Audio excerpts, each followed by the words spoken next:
में देवी देवताओं का गायन है और विदेशों में विधर्मियों में फरिश्ताओं को मानते हैं। परंतु अभी हम विधर्मी हैं या स्वधर्मी हैं? देवी देवता सनातन धर्म के पक्के बने हैं या विदेशियों से प्रभावित हैं? अभी भी विदेशियों से प्रभावित हैं। जो विदेशी धर्म है उनमें भी कुछ न कुछ अच्छाई है या नहीं है? है? अच्छाई है। ज्यादा नष्टो मोहा विदेशी होते हैं या स्वदेशी होते हैं?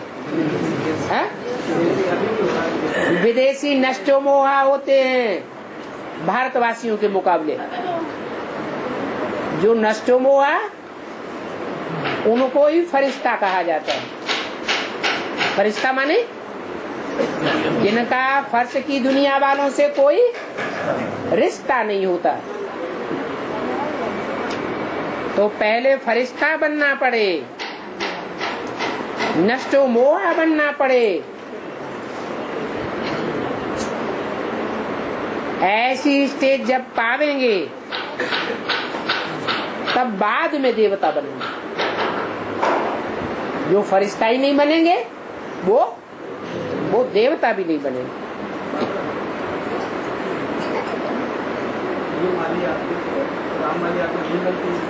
है? क्या नहीं बनती? हाँ, राम वाली आत्मा तो दुनिया का बीज है। उसके लिए तो बोला है दुनिया की ऐसी कोई बात नहीं जो तेरे पर लागू न होती हो। पांडवों के बारे में। हाँ जी, हाँ जी, हाँ जी। और कृष्ण वाली आत्मा का पाठ है, कृष्ण वाली आत्मा का पाठ जो मुश्किल। हाँ जी, हाँ जी। धर्मराज।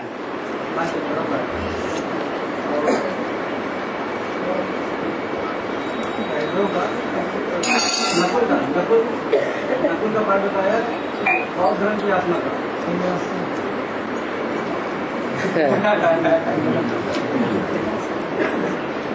जो न स्कूल का न उस स्कूल का,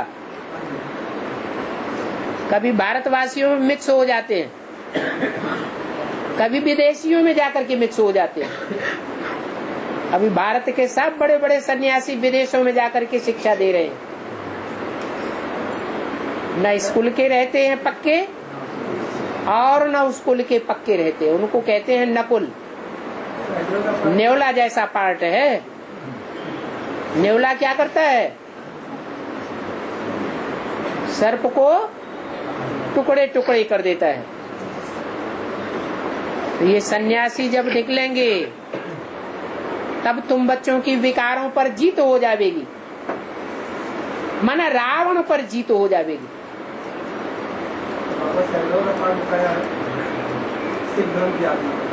तुम पूछना क्या चाहते हो ये तो सब बताया है। सब नंबरवार अर्जन करने वाले पुरुषार्थ के अर्जुन हैं। जो भी पुरुषार्थ का अर्जन करते हैं वो सब अर्जुन हैं। उनमें अव्वल नंबर जो पहले नंबर का पुरुषार्थ करता है वो अर्जुन है। क्या पुरुषार्थ करता है? क्या पुरुषार्थ करता है? अर्जुन ने क्या पुरुषार्थ किया? भक्ति मार्ग में गायन है, अर्जुन ने भगवान के प्रति अपने को अर्पण कर दिया। तो अर्पण होने वाला साकार और जिसके प्रति अर्पण हुआ वो भी साकार।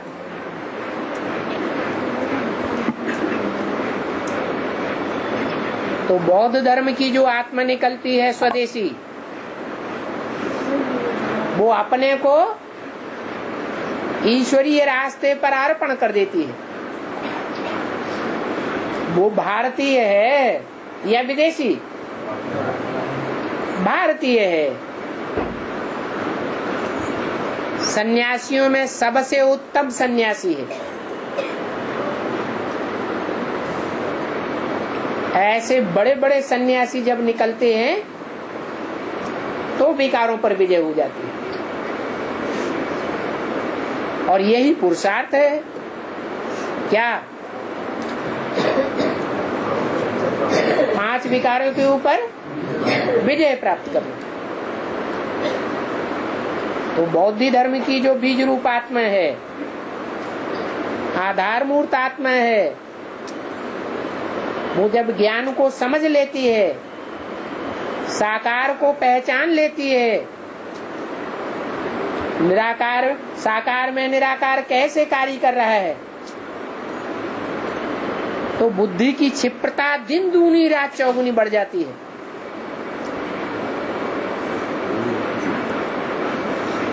वो पुरुषार्थ का पक्का अर्जन करती है।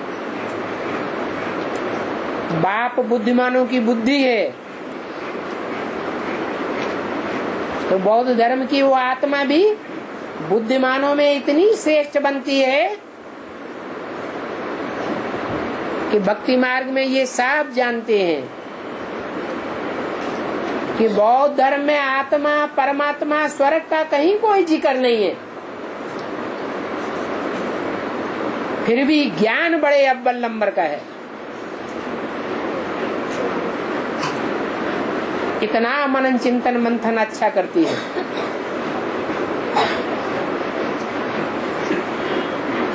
इसलिए जो 5 पांडव हैं, 5 पांडवों में युधिष्ठिर ब्रह्मा को धर्मराज का नाम दिया है, धारणाओं का राजा। भयंकर पार्ट बजाने वाला, सारी दुनिया के विनाश का निमित्त बनने वाला। इससे ज्यादा कोई भयंकर पार्ट होता है? सब असुरों का विनाश करने वाला। भीम को क्या दिखाते हैं? 100 कौरवों का वध करने वाला कौन था? भीम। और कीचकों का वध करने वाला भीम दिखाते हैं। सभी हिडम्ब जैसे राक्षसों का वध करने वाला भी भीम को दिखाते हैं। ऐसे ऐसे भयंकर कार्य करने वाला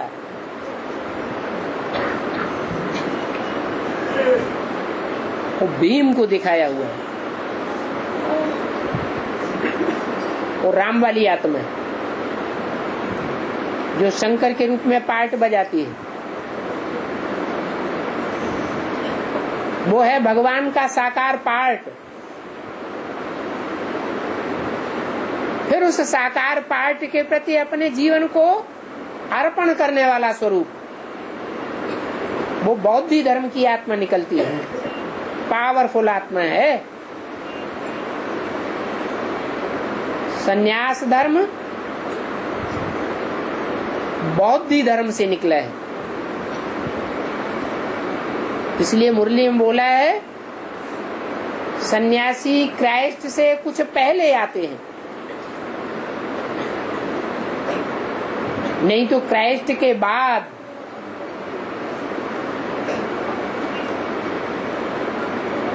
शंकराचार्य आए थे।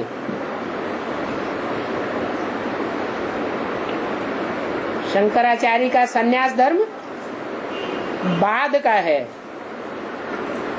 लेकिन उनसे पहले भी सन्यास धर्म बौद्धियों में चल चुका है। बौद्धियों का पतन ही तब हुआ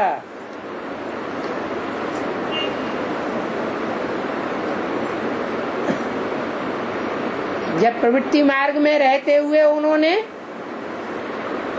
स्त्री पुरुष एक साथ रहना शुरू कर दिया। नहीं तो पतन नहीं होता है। मर्जी क्या?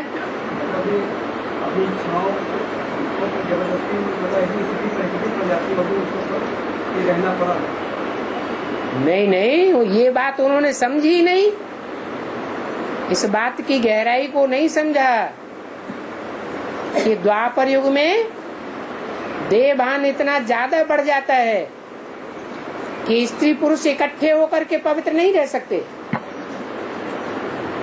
वो सभी के लिए स्थिति परिस्थिति है,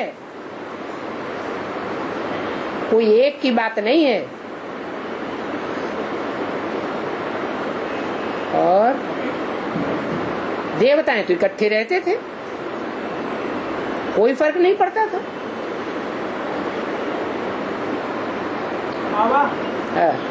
पितर पक्ष में जो गया जी ले जाते हैं, सब बेहद क्या तात्पर्य है? क्या ले जाते? पितरों को जो गया जी ले जाते हैं। पितर होते हैं कोई? क्या बेहद में पितर कोई होते ही नहीं है। पहले ब्राह्मणों को खिलाते थे, उन ब्राह्मणों में ऐसे समझते थे कि पितरों की आत्मा प्रवेश करती है। आजकल तो ब्राह्मण भी पतित बन पड़े और पितरों की आत्माएं भी पतित बन पड़ी। अभी वो प्रवेशता भी बंद हो गई। अभी तो ऐसे ही ले जाते हैं भक्ति मार्ग की परंपरा अपनाने के लिए।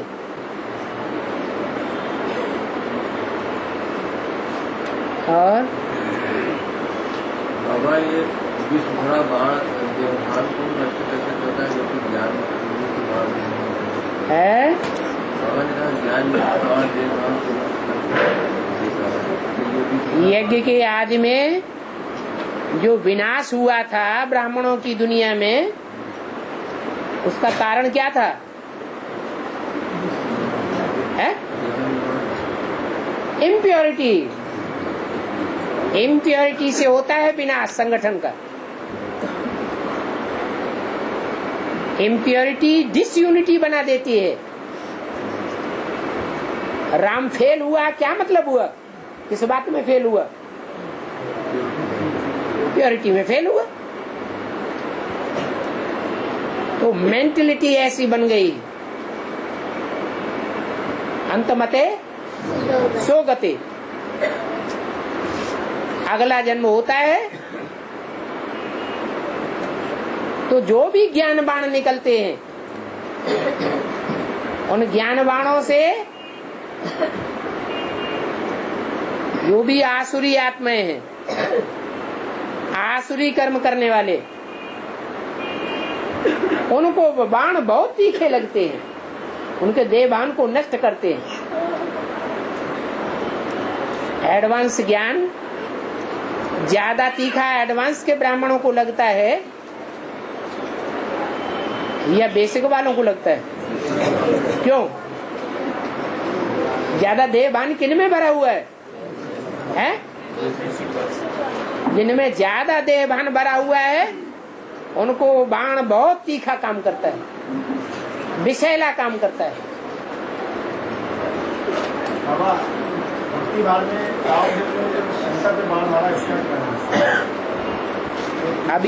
अभी शंकर वाली आत्मा ऐसा पुरुषार्थ नहीं करती है कि कामदेव को बाण मार दे और निर्विकारी बन जाए। है? अरे शिवलिंग पूजा जाता है, वो शिवलिंग किसकी यादगार है?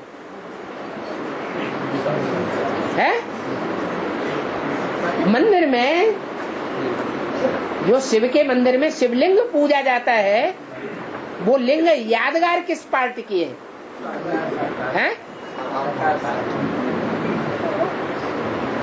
किसकी पार्ट की यादगार है? जब साकार में आता है, जब निराकारी स्टेज करता है। हाँ, तो निराकार की याद से वो साकार जो है वो भी निराकारी स्टेज को प्राप्त कर लेता है। शरीर होते हुए भी, इंद्रियां होते हुए भी, इंद्रियां योग बल से ऐसी शीतल हो जाती हैं कि पुरुषों को जो दुर्योधन दुशासन कहा गया है, वो वृत्ति खलास हो जाती है। मारने वाली इंद्रिय शीतल बन जाती है, दुखदाई नहीं बन सकती। इसलिए कहते हैं काम दहन किया, कामदेव को भस्म कर दिया।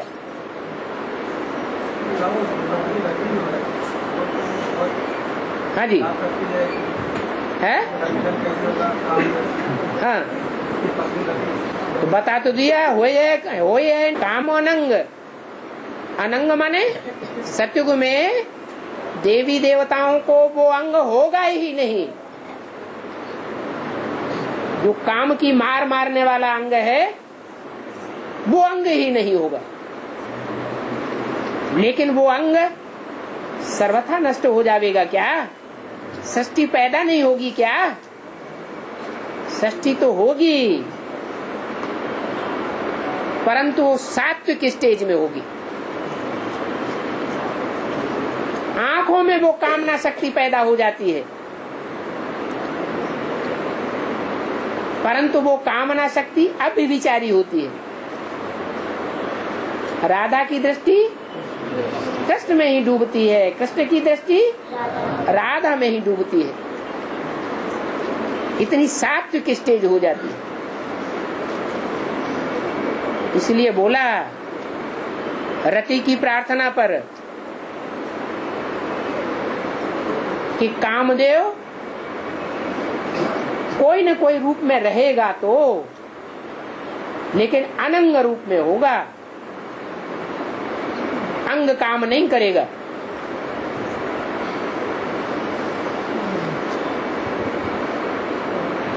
देवताएं कोई भ्रष्ट इंद्रियों से काम करते हैं क्या? सवाल ही पैदा नहीं होता। परंतु कामना तो होती है, अंश मात्र कामना तो होती है, नहीं तो सृष्टि नीचे कैसे गिरती है? सत्युग में दो कलाएं कैसे कम हो जाती हैं? बिना सुख की कामना के आत्मा की शक्ति क्षीण होगी क्या? कामना तो होती है, परंतु इतनी सूक्ष्म कामना होती है कोई भी किसी प्रकार का दुख नहीं हो सकता। त्रेता में पहुंच करके दो कलाएं कम होती हैं आत्मा की।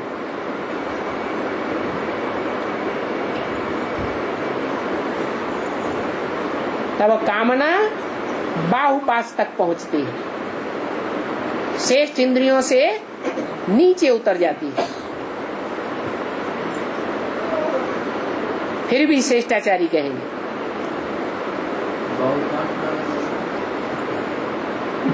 जैसे आंखों की आकर्षण शक्ति से बच्चे पैदा होते हैं, वैसे ही बाहुपास से भी, बाहु में एक दूसरे को बांध करके भी प्यार व्यक्त किया जाता है। उस स्नेह से भी बच्चों की पैदाइश होती है। और हैदराबाद में है हैदराबाद में ऐसा कौन में शादी है, मतलब कन्याओं को अगवा करता है। दिल्ली में कहा बाबा, क्या कहा? सिंध हैदराबाद में एक शादी रहता है तो वो कन्याओं को अगवा करता है।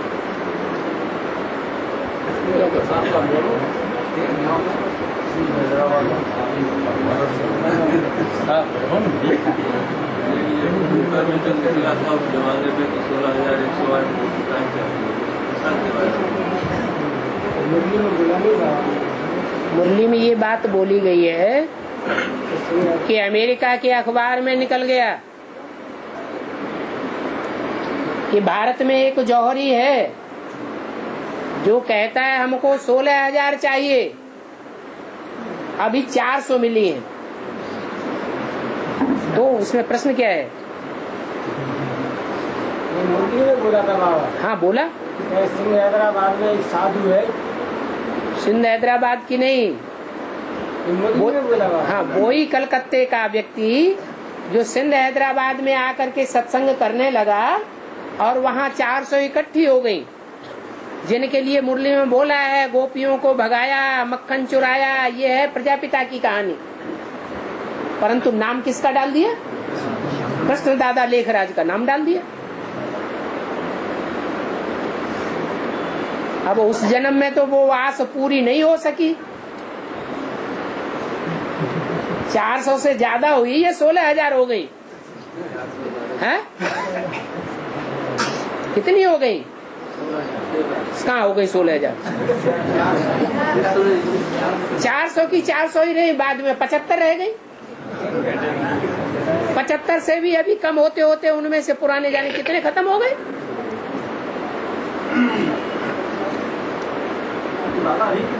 है? अभी वर्तमान में कितने हैं वो तो बाद में पता चलेगा, जब 16,000 होंगे तभी गायन होगा ना। गायन कोई 400 का, 800 का, 1,500 का गायन थोड़े ही है। गायन संपूर्ण का होता है या अधूरे का होता है? संपूर्ण का गायन होता है। 25 सितंबर की एक मुरली में आया है, अब बाप समझाते हैं बच्चे मुझे याद करो तो खाद निकल जाएगी है? तो खाद निकल जाएगी है? यह तुम्हारे अक्षर बहुत मानेंगे है? तो यहाँ पर अक्षर शब्द का क्या है? शब्द, ये शब्द विन्यास जो बोला कि मुझे याद करोगे तो तुम्हारी खाद निकल जाएगी। मुझे माने कौन है? कौन? बाप। उसकी शिफ्ट क्या? शिव तो बिंदु का नाम है। बिंदु को थोड़े ही निराकारी, वो निर्विकारी, निरहंकारी कहेंगे। अरे प्रैक्टिकल स्टेज में होगा तभी तो निराकारी, निर्विकारी, निरहंकारी कहा जाएगा। तो किसे याद करें? बिंदु को। बिंदु को तो सारे विधर्मी याद करते हैं। इब्राहिम, बुद्ध, क्राइस्ट किसको याद करते हैं? बिंदु को याद करते हैं। फिर वो निराकारी, निर्विकारी, निरहंकारी बन जाते हैं? नहीं। क्यों नहीं बनते? क्योंकि वो प्रैक्टिकल स्टेज नहीं है। वो निराकार जब तक साकार में ना आवे तब तक वो प्रैक्टिकल कर्म करके नहीं दिखा सकता और दुनिया फॉलो भी नहीं कर सकती।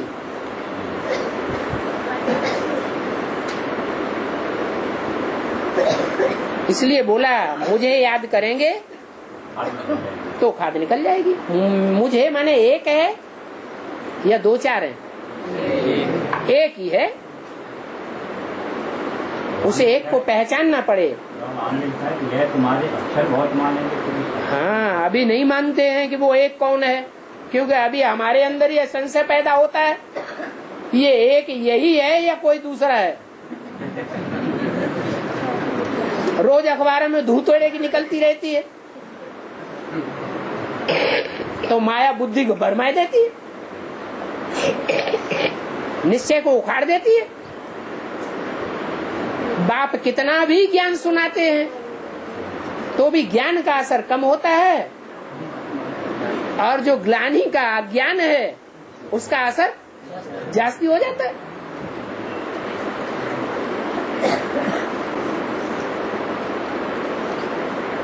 और भक्ति नहीं किए और बाबा के सामने क्लास कर रहे, बार बार मना करने पर जो भी आ रहे, उनका ध्यान करना क्या बात है?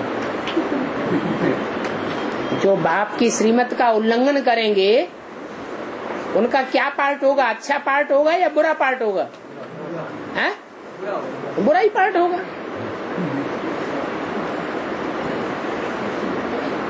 बाबा पहले इलाहाबाद का नाम प्रयागराज था। हाँ जी, अकबर ने इसका नाम बदल करके इलाहाबाद। हाँ जी। प्रमाणे प्रकष्ट रूपेण, याग माने यज्ञ। जहाँ प्रकष्ट रूप से यज्ञ हुआ, कौन सी यज्ञ की बात है? ज्ञान यज्ञ की बात है। प्रयागराज को सब तीर्थों का राजा भी कहते हैं। प्रयागराज को सब तीर्थों का राजा। हाँ जी। जहाँ यज्ञ होगा प्रकष्ट रूप से, इतना बड़ा यज्ञ कहीं होगा ही नहीं, तो सबका राजा नहीं कहा जाएगा। जैसे कंपिला को सब तीर्थों का मान्य कहा जाता है, अब चाहे उसे सबका मान्य कह लो, माननीय कह लो, और चाहे सबका राजा राजा कह लो। और बाबा हमने विजय में सपना देखा था ये है अमृत वेला में एक सपना आया था हमें कि बाबा ने हमसे पूछा मित्र भाव की भावना से मित्र को सतयुग में कैसे ले जाओगे, इसका मतलब क्या है?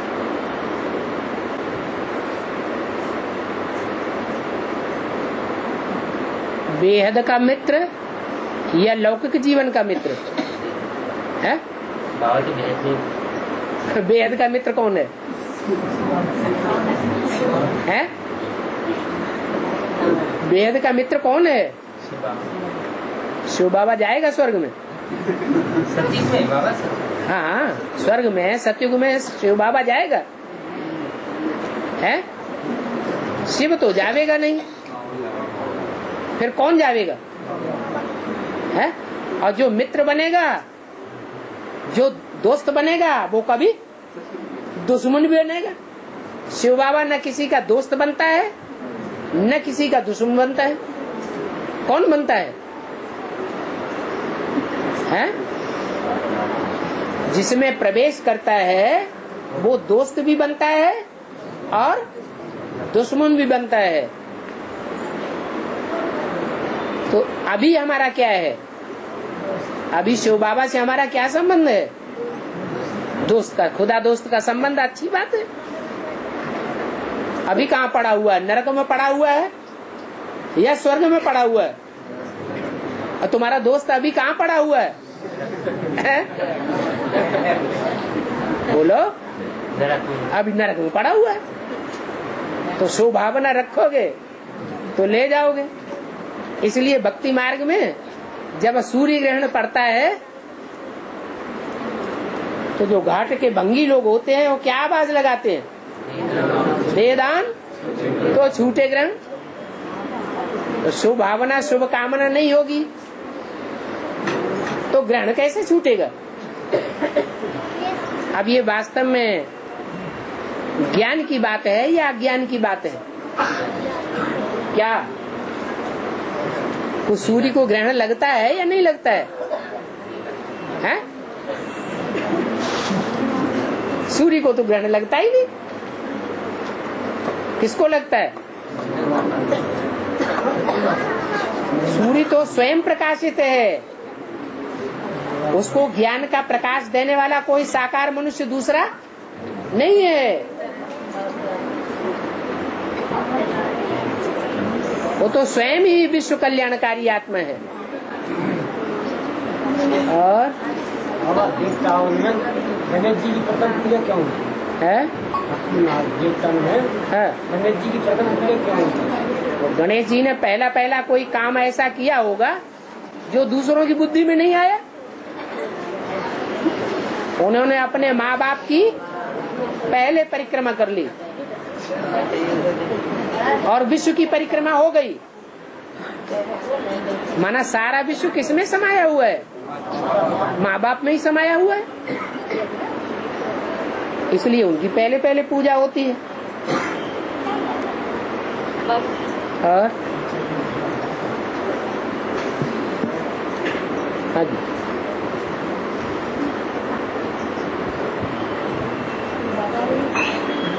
माताएं अगर अधिक पवित्र रहती तो किस माला में आती है?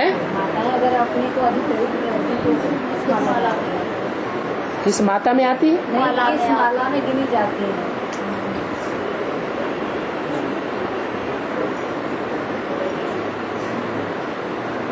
जो भी देवियां हैं वो माताएं मानी जाती हैं या कन्याएं मानी जाती हैं? माताएं मानी जाती। लक्ष्मी माता, जगदम्बा माता, इनको क्या कहते हैं? माता ही तो कहते हैं। और ये ज्यादा योग लगाती हैं, ज्यादा पवित्र रहती है या कम पवित्र रहती है? जो अधिक पवित्र रहती है वो किस माला में गिनी जाती है? अरे रुद्रमाला में गिने जाती है। रुद्रमाला जो है वो राजाओं की माला है या रानियों की माला है? राजाएं जन्म जन्मांतर ज्यादा पवित्र रहे हैं या भारत की रानियां ज्यादा पवित्र रही है? रानियां ज्यादा पवित्र रही है। तो जो रानियां जिनमें जन्म जन्मांतर के प्योरिटी के संस्कार हैं वो संगम युग में वो प्योरिटी के संस्कार प्रत्यक्ष होंगे या नहीं होंगे? अरे रास्ता दे दो, पीछे निकल जाए। बैठो मत, पीछे जाओ।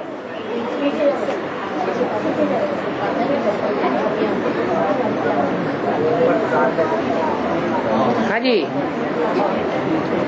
जिन रानियों में जन्म जन्मांतर के पवित्रता के संस्कार रहे हैं, वो संगम युग में पहले पवित्र बनेंगी या कोई दूसरी पवित्र बन जाएंगे? वो ही पहले पवित्र बनेंगे। इसलिए रुद्रमाला जो है वो पवित्र पने की माला नहीं है, वो ज्ञानी तू आत्माओं की माला है। ज्ञान लेने वाले देने वाले सब पवित्र नहीं होते हैं क्या? वो विद्वान पंडित आचार्य हो सकते हैं, लेकिन पवित्र उनमें से वो ही होंगे जो ज्ञान को गहराई तक उतार लेंगे। माने ज्ञान को प्रैक्टिकल जीवन में योग के द्वारा उतार लेंगे।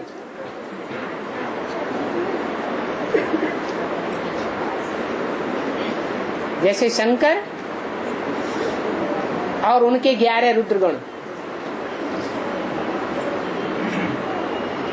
जिनकी यादगार 12 ज्योतिर्लिंगम बनती है, लेकिन वो माताओं के रूप में नहीं पूजे जाते। क्या? जो माताएं हैं वो लक्ष्मी माता है, जगदम्बा माता है, काली माता है, सरस्वती माता है। ये सब क्या है? माता ही तो है। जरूर उन्होंने ज्यादा पवित्रता को धारण किया होगा। और लक्ष्मी नारायण में नीचे हेडिंग दिया है सतयोगी विश्व महाराज कुमार श्री नारायण, और नीचे वाली हेडिंग में दिया हुआ है स्वयंवर पूर्ण महाराज कुमार श्री कृष्ण। तो ये स्वयंवर पूर्ण का क्या मतलब हुआ बाबा, कि पहले हुआ या बाद में? महाराज कुमार जब कहा गया महाराज कुमार, तो किसका कुमार है? महाराज का। कोई महाराजा कृष्ण से पहले ही हो चुका है, तब तो महाराज कुमार कहा गया। तो जो पहले महाराजा हो चुका है वो कौन सी युग का है? वो संगम युग का है, उसका कुमार है कृष्ण। तो जो भी संगम युग है, उस संगम युग में सत्य का फाउंडेशन 100% पड़ता है या नहीं पड़ता है? पड़ता है। इसीलिए ऊपर जो लक्ष्मी नारायण हैं उनके लिए बोला गया है। स्वयंवरपुर जो लिखा हुआ है, स्वयंवरपुर राधा कृष्ण के लिए बोला है। पूर्ण का मतलब सतयुग में। सतयुग। हाँ जी।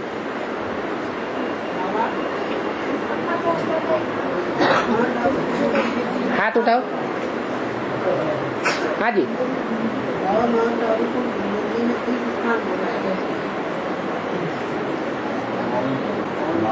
तीर्थ कहते हैं, तीर माने किनारा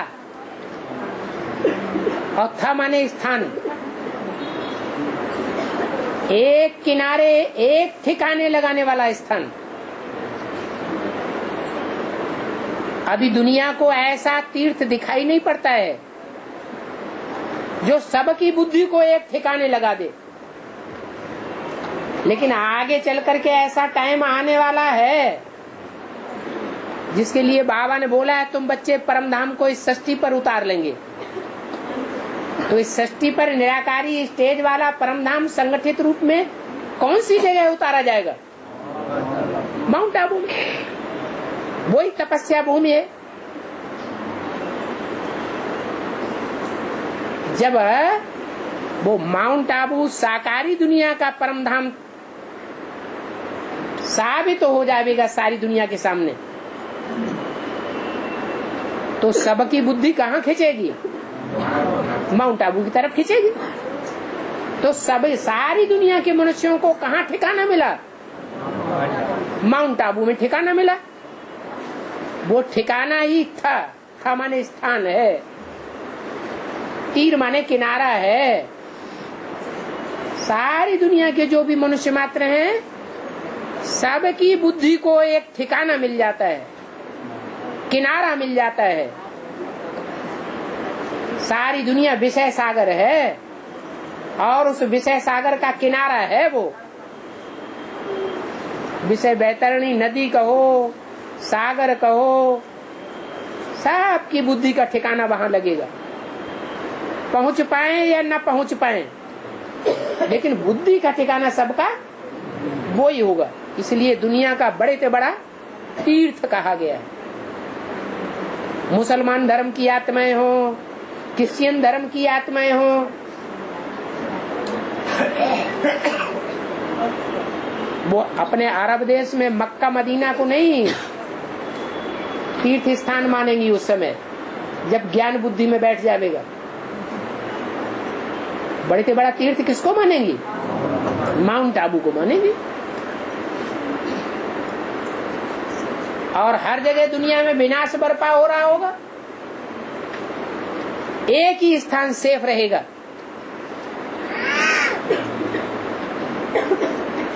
जहां याद के बल से माया का असर नहीं हो सकेगा। न माया का असर होगा, न प्रकृति का असर होगा।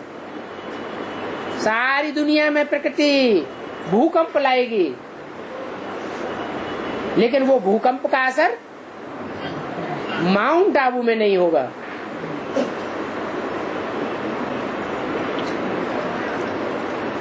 प्रयाग में भरद्वाज मुनि का आश्रम है। प्रयाग में भरद्वाज मुनि का आश्रम। हाँ जी। वहाँ पर सप्तऋषि सर्किल में बैठे हुए हैं। सप्तऋषि कश्यप, अत्रि, भरद्वाज, विश्वामित्र, गौतम, जमदग्नि और वशिष्ठ सभी तपस्या में बैठे दिखाते हैं ना। हाँ जी। इसका क्या तपस्या साधु एक साथ में करते हो? ब्राह्मणों की दुनिया का प्रयाग कहाँ है? जहाँ प्रकष्ट यज्ञ हुआ, ज्ञान यज्ञ, कौन सा है? तो जो प्रकष्ट यज्ञ का स्थान है, वहाँ जो भी ऋषि मुनि हैं वो सब इकट्ठे होते हैं, वहीं से ज्ञान अर्जन करते हैं। हमें सप्तऋषि मुख्य माने जाते हैं। और भरद्वाज मुनि के गुरु याज्ञवल्क्य, उन्होंने रामायण की कथा सुनाई उनको। उसका जो है लिपिबद्ध किया तुलसीदास ने। लिपिबद्ध किया रामायण को तुलसीदास ने। याज्ञवल्क्य ने सुनाई, भरद्वाज मुनि। वाल्मीकि ने सुनाई पहले रामायण की कथा। याज्ञवल्क्य ने बताया वहाँ पर। किसको सुनाई? भरद्वाज मुनि। और भरद्वाज मुनि ने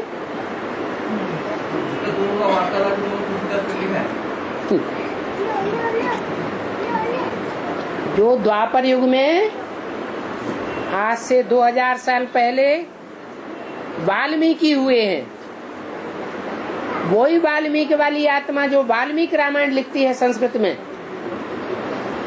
वही कलयुग में आकर के तुलसीदास बनते हैं और अपनी जीवन कहानी लिखते हैं। क्योंकि मुरली में बोला है, शास्त्रों में अपनी अपनी कथा कहानियां लिख दी है। इसका मतलब रामायण किसने लिखी? राम वाली आत्मा ने। कलयुग में राम वाली आत्मा ने लिखी और द्वापर में वाल्मीकि वाली राम आत्मा ने लिखी। हैं दोनों एक ही आत्मा। कौन सी आत्मा होगा? अरे भरद्वाज और याज्ञवल्क्य कलयुग में कहाँ से आ गए? तुलसीदास तो 500 साल पहले हुए हैं। ये जो ऋषियों मुनियों के नाम है, सप्तऋषि के नाम है, वो कहाँ की यादगार है? संगम युग के नाम है। वो पुराण पंथी में वो नाम दिए हुए हैं। वो कोई द्वापर युग की बात थोड़ी है।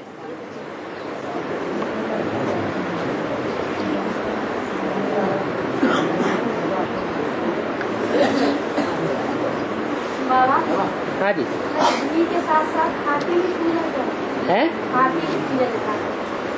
लक्ष्मी के साथ साथ हाँ हाथी की जो पूजा दिखाता है। हाँ, हाथी किस बात की यादगार है? जिन्होंने महारथी बन करके पुरुषार्थ किया है, श्रेष्ठ पुरुषार्थी हैं, घोड़े सवार पैदल पुरुषार्थी नहीं है, हाथी के समान दिग्गज पुरुषार्थ करने वाले ऐसे पुरुषार्थी आत्माओं ने जो ज्ञान अर्जन किया है, उस ज्ञान अर्जन को, ज्ञान जल को लक्ष्मी के ऊपर अर्पण करते हैं।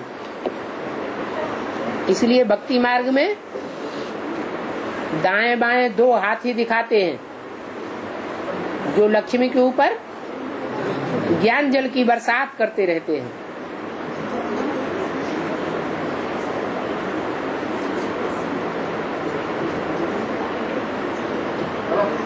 गीता पाठशाला में अगर ब्रह्मा भोजन होता है, गीता पाठशाला में ब्रह्मा भोजन खाली तो वहाँ जाना चाहिए। ब्रह्मा भोजन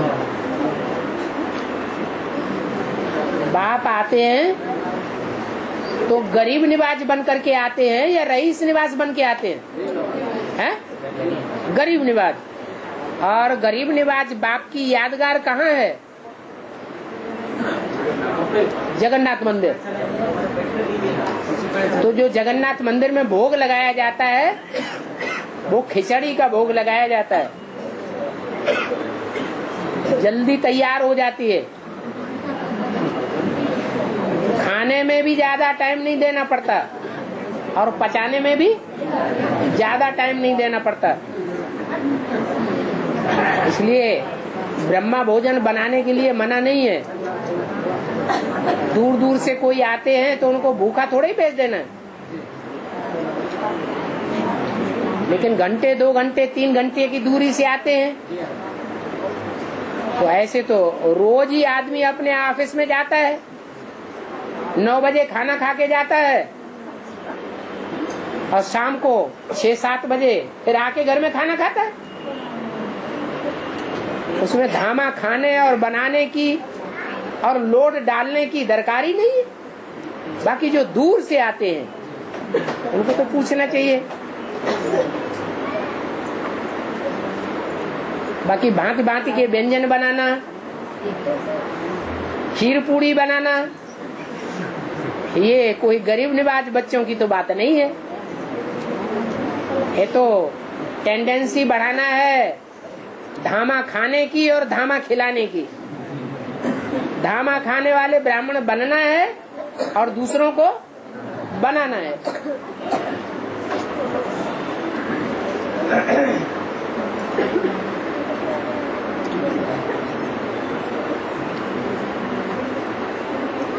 बाबा, हाँ जी, जो विजिटिंग कार्ड होता है वो इस तरीके से छपा सकते हैं? है क्या चीज? विजिटिंग कार्ड इस तरीके से छपा सकते हैं? वो बाद में टाइम, ऐसे अभी पढ़ने का टाइम नहीं है। वेरीफाई यहाँ से।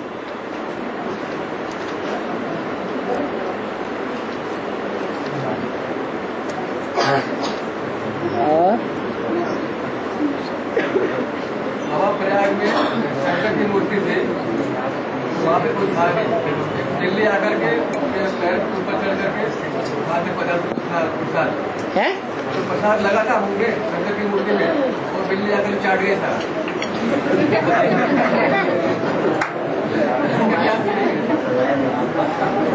प्रसाद किसे कहा जाता है? हैं?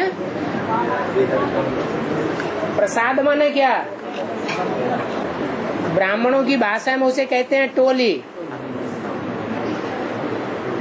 क्या? जो कृष्ण के मुंह में मक्खन देने वाली बात है, वो ही शंकर के मुंह में प्रसाद रखने वाली बात है।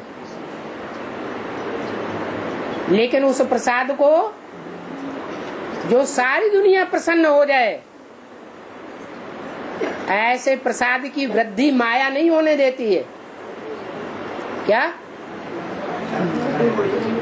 जब प्रसाद की वृद्धि नहीं होगी तो क्या कहेंगे? कौन चाट गया? माया बिल्ली चाट गई। अभी चाट रही है।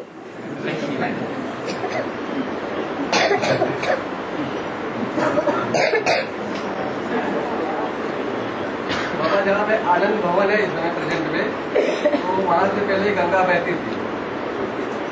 हाँ जी। अकबर ने आकर के बख्शी बांध बनवा दिया है, बख्शी बांध। हाँ। तो वहाँ से 7 किलोमीटर दूरी पे आगे संगम करते हैं।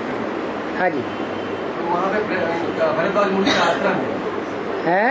भरद्वाज मुनि का आश्रम है, रामायण में आया हुआ है। भरद्वाज मुनि बसई प्रयागा विनय राम पद अति अनुरागा, वो आया हुआ है। तो अभी वो विनाश के बाद जब उत्तर रास्ता पकड़ेगी गंगा जो है, जो वहाँ से बहेगी। ठीक है, गंगा कहाँ से भी बहे, लेकिन जब गंगा, यमुना और सरस्वती तीनों नदियां का जहाँ मेल होता है, तीनों के संस्कार मिलकर के एक हो जाते हैं, तब ही प्रयाग कहा जाता है। बाबा जी वहाँ पर टापू था पहले, 88,000 ऋषि मुनि तपस्या करते थे। ये सब शास्त्रों की बातें कहाँ भूसा भरे पड़े। बाबा उसमें आया जाके पिए न राम बैठे कोट बैरी जब जब परम सने कहाँ भरद्वाज और कहाँ ये जब जब परम सने जितना प्रेमी है वो साथ उसी को भरना, क्या करना है। वहाँ पे पुजारी से पूछ करके पूरा आया था। हाँ, पुजारी भक्ति की बात बताएंगे या ज्ञान की बात बताएंगे?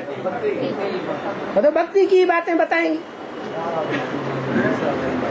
अगर मनन चिंतन मंथन करना है तो मुरली की बातों का करना है, अव्यक्त वाणी की बातों का मनन चिंतन मंथन करना है, और अगर गहराई में जाना है तो बाप का टीचर स्वरूप का जो क्लैरिफिकेशन है उसकी गहराई में जाना है।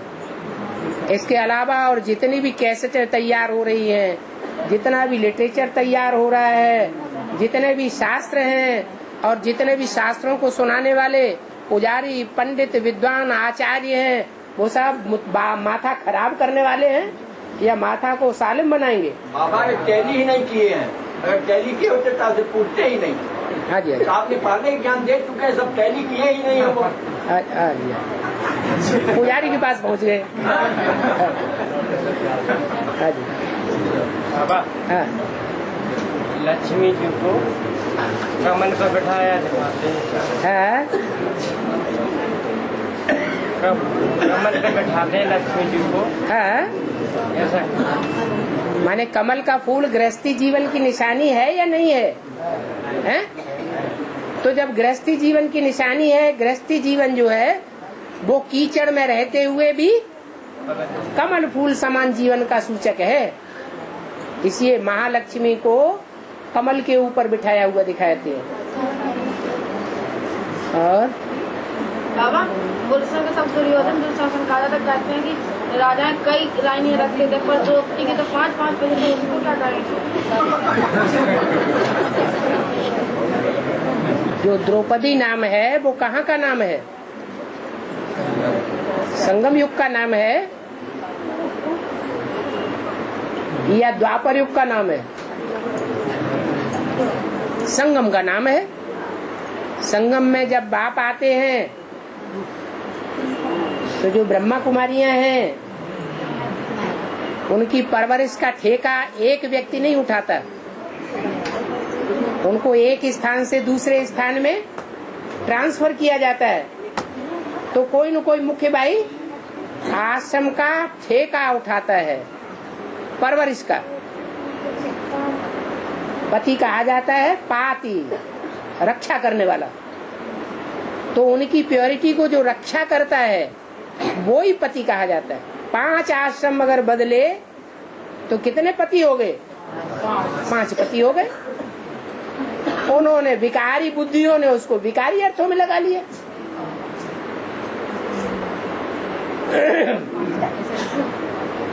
और बाबा तुलसी को गंदी जगह पे है, तुलसी को गंदी जगह पे तुलसी को गंदी जगह पे दिखाते हैं। बाबा क्यों नहीं दिखाते? तुलसी को गंदी जगह पे दिखाते हैं? तुलसी जहाँ गंदी जगह में लगाई जाएगी, टट्टी पेशाब जहाँ होता होगा, वहाँ वो पनपेगी नहीं।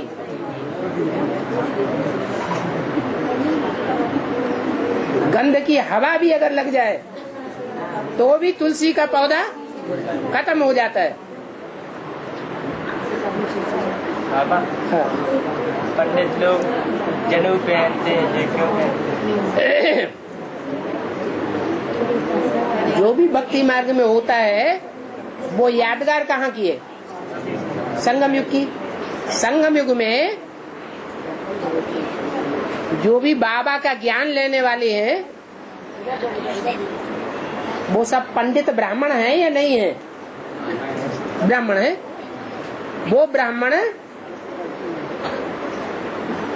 3 सूत्रों को हद में धारण करते हैं या 3 सूत्रों को बेहद में धारण करते हैं। वो बेहद में 3 सूत्र कौन से हैं? ब्रह्मा का ज्ञान, विष्णु का ज्ञान और शंकर का ज्ञान बुद्धि में रहता है। उसको अपने जीवन में कंधे पर धारण करते हैं। माने उन तीनों मूर्तियों के ज्ञान को कंधे पर धारण करना माने उसकी जिम्मेवारी उठाना कि हम इन 3 मूर्तियों को, त्रिमूर्ति शिव को दुनिया के सामने प्रत्यक्ष करके दिखाएंगे। ये है कंधे पर जनेऊ धारण करना। उन्होंने 3 सूत्र स्थूल रूप में धारण कर लिए, जिनकी गांठ ऊपर बंधती है उसे कहते हैं ब्रह्म फांस। ब्रह्म को भगवान समझते हैं। वास्तव में है किसकी बात? एक शिव ही ब्रह्म है जो ब्रह्मा के तन में आता है। चाहे प्रजापिता ब्रह्मा हो, चाहे कोई दूसरा ब्रह्मा हो। और तीनों सूत्रों का ज्ञान जिनकी बुद्धि में बैठता है वो ही द्विजन्मा ब्राह्मण माने जाते हैं। पहला जन्म है बेसिक में, क्या ब्राह्मण का जन्म 2 होता है ना। एक जन्म है स्थूल जन्म, बच्चा बुद्धि। तो बेसिक का ज्ञान बच्चा बुद्धियों का है या सालिम बुद्धियों का है? बच्चा बुद्धियों का ज्ञान, बेसिक ज्ञान। और जो एडवांस ज्ञान मिलता है, जैसे कि जनेऊ धारण कर लिया, यज्ञोपवीत हो गया, 3 सूत्रों का ज्ञान बुद्धि में धारण कर लिया। संसार में ये प्रत्यक्षता करने के लिए ये 3 सूत्रों को निर्वहन करने वाली मूल मूर्तियां कौन हैं, उनको प्रत्यक्ष करना है संसार में। जनेऊ के 3 धागे डालते हैं तो टट्टी पेशाब करने जाते हैं तो क्या करते हैं? कान में लगा लेते हैं। इसका क्या मतलब हुआ कि तीनों मूर्तियों का जो ज्ञान है, जब कोई ऐसा वैसा काम करते हैं, क्योंकि कर्मेंद्रियां हैं, कर्म के बगैर नहीं रह सकती। कर्मेंद्रियों की भूख कर्मेंद्रियों को चलायमान कर ही देती है। तो उस समय वो 3 सूत्र का ज्ञान श्रुति में धारण करके रहना चाहिए। ऐसे नहीं वो भूल जाए, इसलिए कान में अटकाते हैं। और बाबा आया है एक लंका में लंकिनी, उसने बोली जब रावण नहीं ब्रह्म पर दीना, अचवत कबीरन की कहा मोहिना, विकल हो जब कप के मारे, तब जानस निश्चय नारे। ये कब होगा? विकल हो जब कप के मारे, तब जानस निश्चय। वो कप कौन है जिसके निश्चयों का श्रृंगार होगा? वो भाई कौन क्या कह रहा है? भाई को टैली नहीं किया इसलिए पूछ रहे हैं।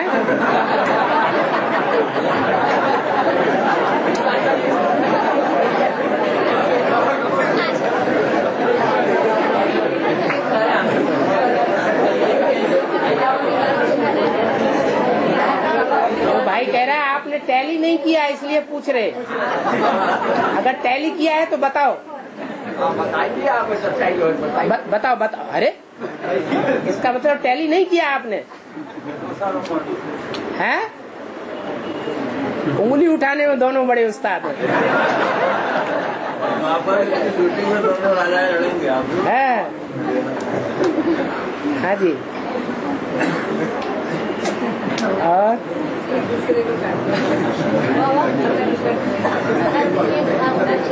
है?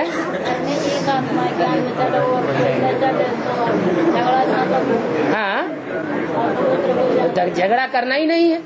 झगड़ा करने वाले बाप के बच्चे हैं या नहीं है? हैं? जो झगड़ा करे, मुंहचावर करे, वो बाप के बच्चे ही नहीं। सिर्फ मुख से ही नहीं, संकल्पों में भी झगड़ा न करें, क्योंकि जानते हैं ये तो अज्ञानी हैं। ये जो अज्ञानी लोग हैं वो विरोध करेंगे या नहीं करेंगे? वो तो करेंगे ही विरोध। इसलिए एक कान से सुनो, दूसरे कान से निकाल दो, चुप रहो। दूसरा कोई तरीका नहीं है। बाबा ने हमको हमारे परिवार में से अकेला निकाला है।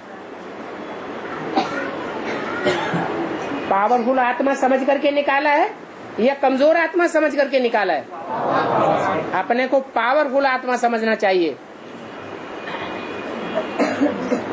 सहन शक्ति सब गुणों का राजा है। ये सहन शक्ति हमको धारण करनी है। और वर्णा नदी जो है निकलती है? वर्णा नदी जो है क्या निकलती है? वरुणा। हाँ, तो उसी क्षेत्र से आत्मा निकलनी चाहिए। चैतन्य आत्मा उसी क्षेत्र से निकलनी चाहिए और नहीं निकलनी चाहिए। पूरी वाराणसी से नहीं निकलना चाहिए। तो काशी नगरी है ना? हाँ, वाराणसी काशी नगरी है, तो पूरी काशी नगरी से नहीं निकलना चाहिए। जहाँ वरुणा नदी है वहीं से निकलना चाहिए। काशी नगरी का मतलब ही है जिस नगरी में काश्य अर्थात तेज भरा हुआ है। वो तो सारी नगरी में भरा हुआ है। हाँ, गंगा जो है वो तलवार का रूप तब धारण करती है जब वरुणा नदी से जाकर मिलती है। वहां से काशी नगरी की शुरुआत होती है। गंगा नदी आई और वरुणा नदी से मिली और तलवार का रूप धारण कर लिया। वो तलवार का रूप जो बना हुआ है वो सारी वाराणसी है। जहाँ से तलवार का टेढ़ापन शुरू होता है, तीखापन शुरू होता है, वहाँ वरुणा नदी है। काशी नगरी की शुरुआत वहाँ से होती है।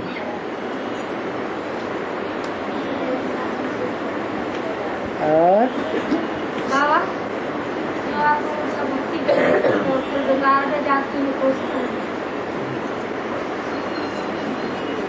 धर्मराज की मार खाएंगे? मतलब एक ही आत्मा का दोष है। अगर पोता मेल देती है तो एक बार माफ, 2 बार माफ, बहुत में बहुत 3 बार माफ हो जाएगा। बाद में बार बार माफ होता रहेगा क्या? इसके साथ दूसरी आत्मा भी है? दूसरी आत्मा मतलब ये तो दूसरी आत्मा के निश्चय की बात है। अगर निश्चय बुद्धि है तो अपने को मुर्दा बना देगी, बाप की याद में उड़ जाएगी। जो बाप की याद में उड़ जाएगा तो उसकी बुद्धि ऊपर रहेगी, मन बुद्धि ऊपर चली गई तो विकार का सुख भोगेगी या नहीं भोगेगी? नहीं भोगेगी।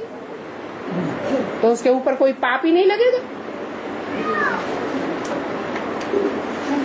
दूसरे के उकसाने से अगर उकस जाता है, दूसरे से कोई प्रभावित हो जाता है तो पाप लगेगा। प्रभावित ही नहीं हुआ तो राजा बन के रहेगा या प्रजा बन जाएगा? राजा बन के रहेगा। ये तो अंदरूनी ज्ञान है। मन को कोई रोक नहीं सकता, तन को कोई बांध लेगा, तन की इंद्रियों की छेड़छाड़ और बांधा बूंदी कोई कर सकता है, लेकिन मन को कोई बांध ही नहीं सकता। अंदर की दृढ़ता चाहिए।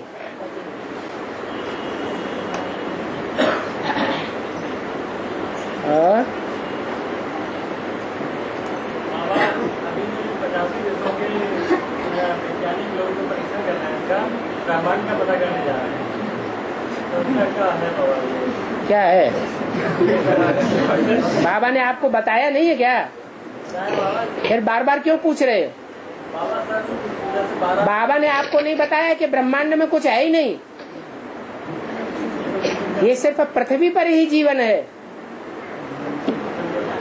पृथ्वी के अलावा और कोई ग्रह उपग्रह पर कोई जीवन नहीं है। नहीं बताया हैं? हाँ, तो जीवन तो नहीं है हैं? कौन? हाँ हाँ, तो तुम्हें विश्वास हो रहा है हैं? वो चल रहा है, चाहे कुछ भी चलाएं, चाहे कुछ भी झूठ बोले।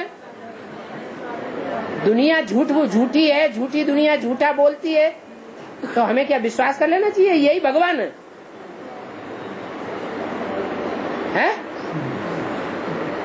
हमारे भगवान बदलते रहते हैं क्या?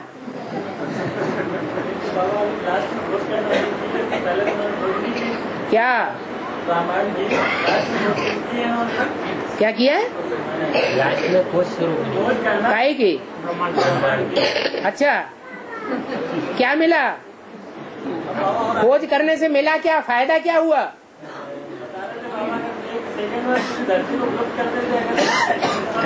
हैं? परीक्षण अगर निष्फल हो जाता, हाँ, तो 1 सेकंड में पूरे धरती आकाश और ये जो चांद तारे हैं सब कुछ हो जाते हैं। अच्छा, परीक्षण सफल होता है, हाँ, तो मानव के लिए अच्छी खुशखबरियां देंगे ये तो कह रहे हैं। तो हुआ कुछ? फायदा हुआ? फायदा कुछ नहीं हुआ, तो काहे के लिए माथा खराब करते हैं? एक कान से सुनो, दूसरे कान से निकाल दो।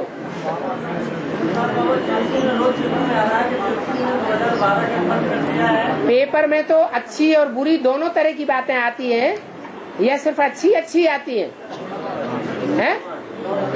फिर काहे के लिए धारण करना है?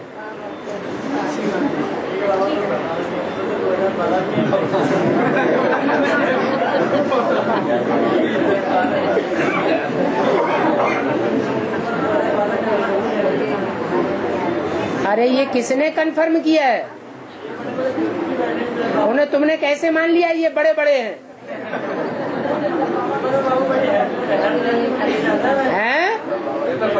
ये कैसे जान लिया कि वो निर्विकारी हैं? वो बड़े बड़े ज्योतिषी विकारी हैं, कामी क्रोधी लोभी मोही हैं या निर्विकारी हैं? हैं? हाँ, तो फिर निर्विकारी नहीं है, सब विकारी हैं, तो बुद्धि कैसी हुई? विकारी बुद्धि जो कुछ भी निकालेगी वो झूठी बातें निकालेगी या सच्ची बातें निकालेगी? और तुमको तो शिव बाबा कैसा मिला है? शिव बाबा तो निर्विकारी है। शिव तो आता ही है निर्विकारी धाम से, वो तो कभी विकारी बनता भी नहीं। तो ऐसे को छोड़ करके इधर उधर की बातों में गलियों में क्यों भटकना चाहिए?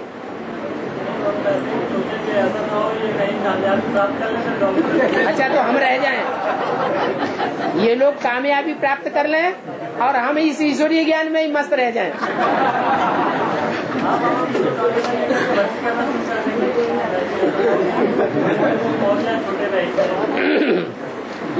भटकते रहो ऐसे ही। फिर कल को कोई और नया निकल पड़ेगा, नई बात बोल देगा, तो फिर वहाँ भटक जाना। हमारे एक पॉइंट आया है। हाँ, कई बच्चे बोर्ड लगाने से डरते हैं। बोर्ड तो सबके घर पर रहता ही है। हाँ जी। तुम सर्जन के बच्चे हो ना। तुमको हेल्थ वेल्थ हैप्पीनेस सब मिलती है। तो तुम फिर औरों को दो। हाँ जी। दे सकते हो तो क्यों नहीं बोर्ड पर लिख देते? बिल्कुल लगाना चाहिए। बोर्ड पर लिखना क्या है? बोर्ड पे यही लिखा हो, हेल्थ वेल्थ हैप्पीनेस तीनों यहाँ मिलती है, आओ।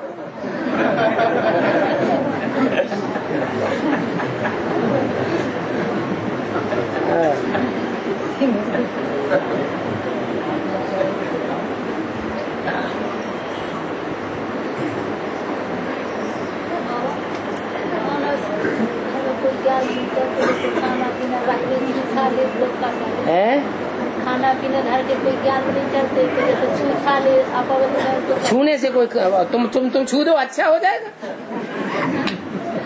वो खाना पीना छू लेते हैं, वो तो दुनियावी याद में है, देहधारियों की याद में वो छू लेते हैं। तुम शिव बाबा की याद में क्या करो, छू दो, शुद्ध हो जाएगा।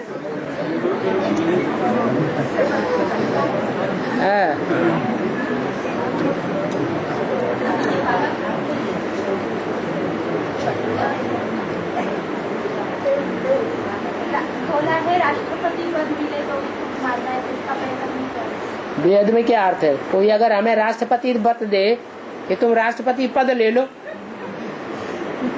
तो राष्ट्रपति पद लेने से जिम्मेवारियां दुनिया की बढ़ जाएंगी या घट जाएंगी? बढ़ जाएंगी। फिर अब ज्ञान बुद्धि में रह जाएगा या घट जाएगा? ज्ञान तो गया, खत्म हो गया। इसलिए बोला तुमको राष्ट्रपति का पद भी मिल जाए तो भी तुम थूक मारेंगे। अगर ज्ञान में चलने वाले कोई पार्षद के चुनाव में खड़े हो जाते हैं या चेयरमैन के चुनाव में खड़े हो जाते हैं या एमएलए एमपी के बनने के चुनाव में खड़े हो जाते हैं, तो उनको बाबा की वाणी का आदर करने वाला कहेंगे या निरादर करने वाला कहेंगे? अरे बाबा ने तो बोला ये तो छोटे छोटे पद हैं, तुम्हें राष्ट्रपति का पद भी अगर कोई देवे तो भी तुम उसे थूक मारेंगे।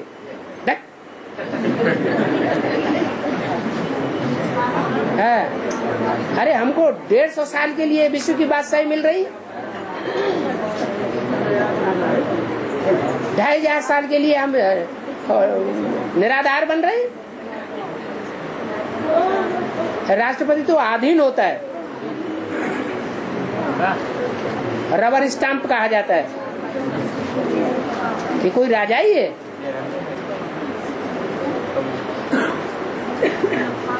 हाँ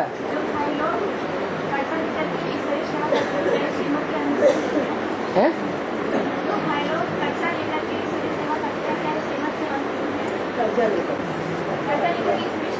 कर्जा लेने के लिए ज्ञान में मना कर दिया है। कर्ज मर्ज कहा जाता है। भीख मांग करके कर्जा लेना ये मांगना है या नहीं? तो जो भीख मांग करके भक्ति करेंगे वो अच्छी बात है क्या?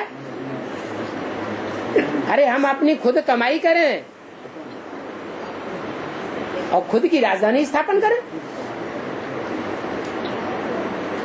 कर्जा लेने की बात ही नहीं। जिसके पास 10 रुपया है वो 10 रुपया लगाएगा, जिसके पास 10 लाख है और वो 10 लाख लगाएगा ईश्वरीय सेवा में, तो दोनों का बराबर हिस्सा बनेगा या कम जास्ती बनेगा? बराबर बन जाएगा। इसमें लोन लेने की क्या बात है? हैं? माता कोई कमाई करने नहीं, घर में रहती है और बाबा की सेवा में लगाना चाहती, और पति को मतलब नहीं देना चाहती, नौकरी करती, उसी में से लगा। माताएं जो हैं, माताएं जो हैं जिस परिवार की पालना कर रही है, उस परिवार का जो मुखिया है उसकी अर्धांगिनी है या नहीं? अर्धांगिनी है। अब मुखिया उनका आधा हिस्सा नहीं देना चाहता है ना, तो कोई बात नहीं, अपना हिस्सा, मकान में किसी का आधा हिस्सा है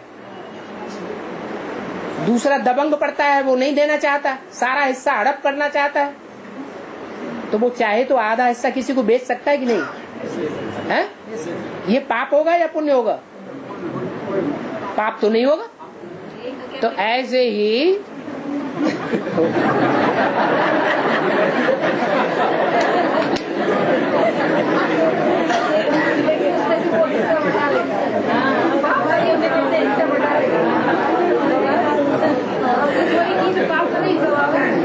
चोरी किसको कहा जाता है?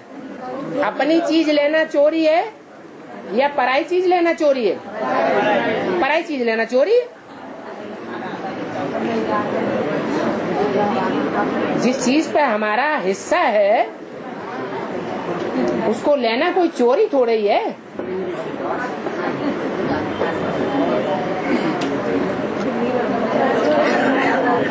बाकी परिवार में झगड़ा न हो इसलिए इस युक्ति से लेना है, जो सांप मरे लाठी टूटे।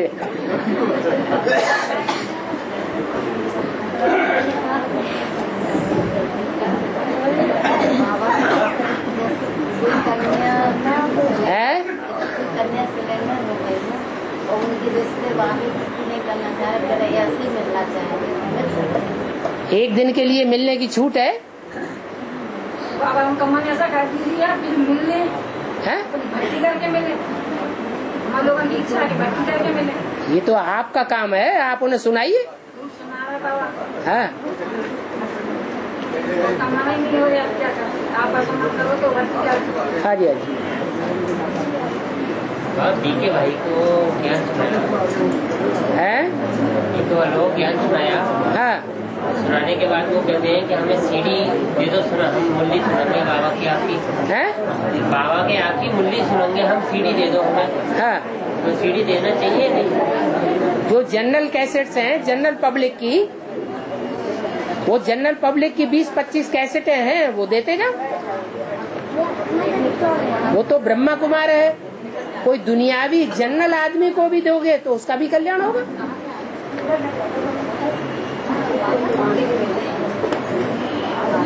और टाइम हो गया।